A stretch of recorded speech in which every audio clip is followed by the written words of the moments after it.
சென்னை பொள்ளாச்சி பாலியல் வழக்கில் தீர்ப்பு தேதி வெளியான நிலையில் கோவை மகளிர் நீதிமன்ற நீதிபதி உள்பட தமிழகத்தில் 77 மாவட்ட நீதிமன்ற நீதிபதிகள் பணியிட மாற்றம் செய்யப்பட்டுள்ளனர்.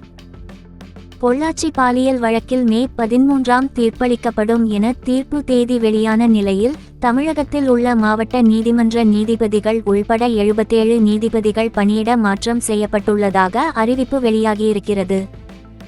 மாவட்ட நீதிமன்ற நீதிபதிகள் உள்பட 77 பேரை பணியிட மாற்றம் செய்து உயர் நீதிமன்ற பதிவாளர் அல்லி அறிக்கை வெளியிட்டார். அதில் பொள்ளாச்சி பாலியல் வழக்கை விசாரித்து வந்த கோவை மகளிர் நீதிமன்ற நீதிபதி நந்தினி தேவி மாற்றம் செய்யப்பட்டுள்ளார். சென்னை சிறப்பு நீதிமன்ற நீதிபதி எழில்வேலன் மாற்றப்பட்டுள்ளார்.